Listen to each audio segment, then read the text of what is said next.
episode 300. You're not worthy.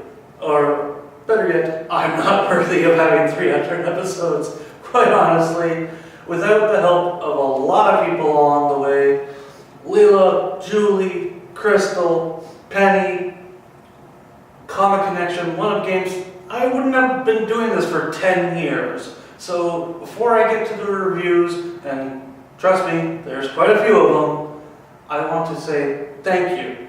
Thank you. Thank you so much for staying with me and watching these 10 past years. And I hope I can continue to entertain you for at least another few years doing weekly comic book reviews. Now, to the matter, let's get into it. We've got 10 comics to review, and let's start with Bold Riley #1, written by Leah Wellington, with art by Jonathan Dalton. And Bold Riley must return a lost bone to the body of a man long dead that desires to be reunited with the one he loves. Sadly, being reunited isn't very happy. Alright, so this is a really fun story with interesting twists. It has a really interesting character, and it's honestly great to see main characters of other nationalities taking a lead, and this is utterly fantastic. The simplistic art, though, it really works well with the story, and this is very, very much worth a read. If you get a chance, check this one out. It's a lot of fun. Next up, we have Tarot, Witch of the Black Rose, #100, written and drawn by Jim Ballant. And in this one, Tarot must escape her imprisonment to stop her fiancé from marrying a doppelganger and throwing the realm into chaos. Alright, so Tarot's been going for 100 issues. I didn't think it would last past 20, but Batgirl comics seem to last longer than I usually expect. This one does have great art here by Jim Ballant, and there are interesting characters and settings, but unfortunately it may be too overtly sexualized for some, and it's really not a good jumping on point for new readers.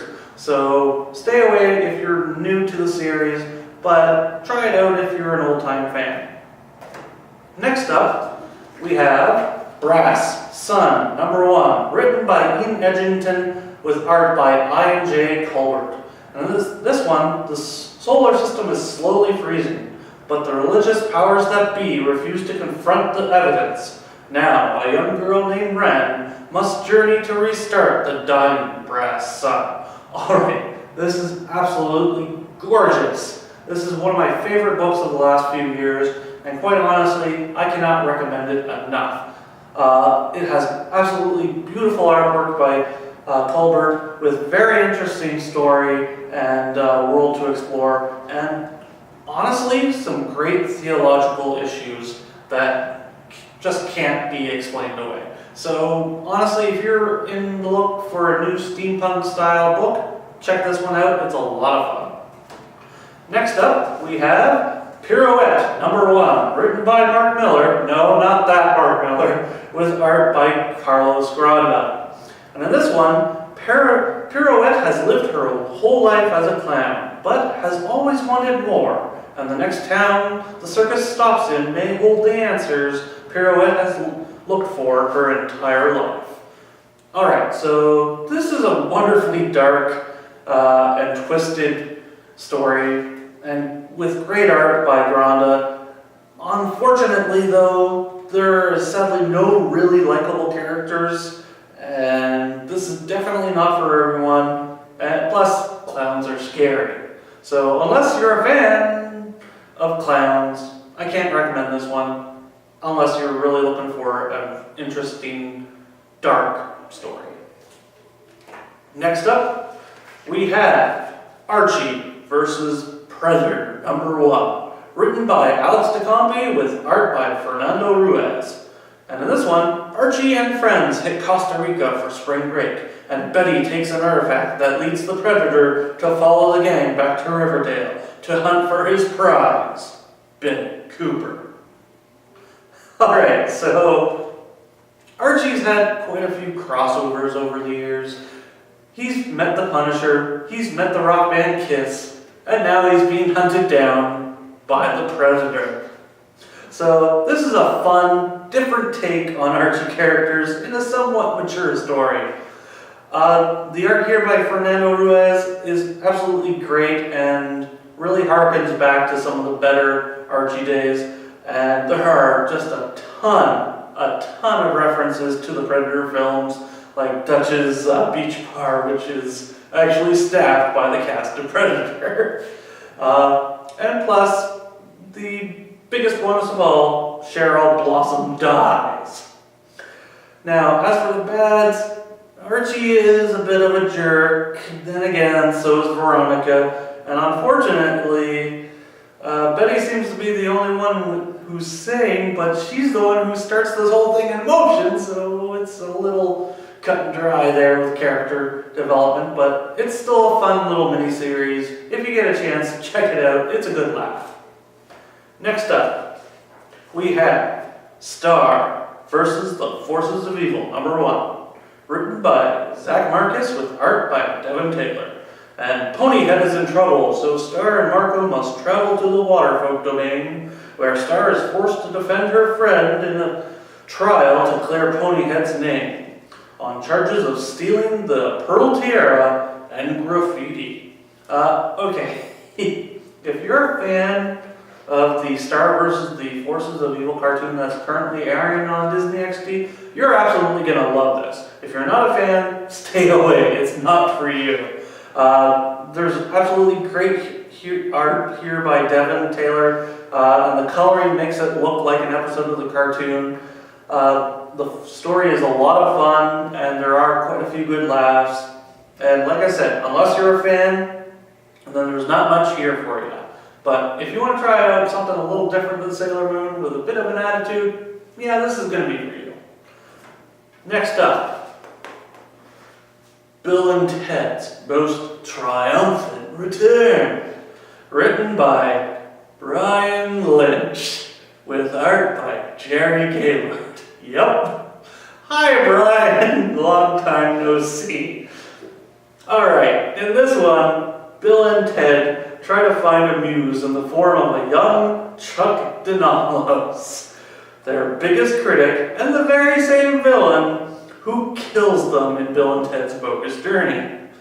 Now, can the future be changed as Bill and Ted try to change Chuck, or is fate set in stone? Alright, so let me hit the positives here first. The art here by Jerry Gaylord is a lot of fun, and it works really well. Unfortunately, everything else doesn't.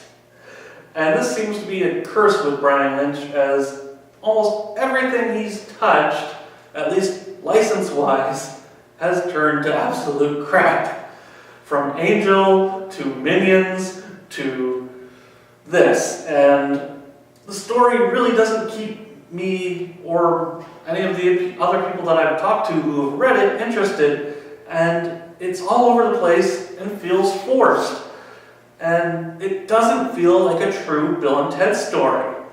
And honestly, if you really want a good Bill and Ted story, check out the trade paperback by Evan Dorkin from collecting the Marvel series he did, because that is absolute gold, and it's a lot funnier than this. So if you want to read a good sequel, this is not it. Next up, it's Kaijumax, #1, written and drawn by Xander Head. And welcome to Kaijumax, where the world's most dangerous monsters are safely locked away. Electro Gore is ripped away from his family and must find a way to survive, and who he can trust among the many monsters. Alright, so this is a fun little story with lots of interesting monsters and characters. The art here is, though simplistic by Xander Head, it really works well with the setting, and on the downside, it does feel a bit rushed, but it's overall okay. This is an interesting concept, and Worth a read if you're a giant monster fan. Check it out. Alright, next up.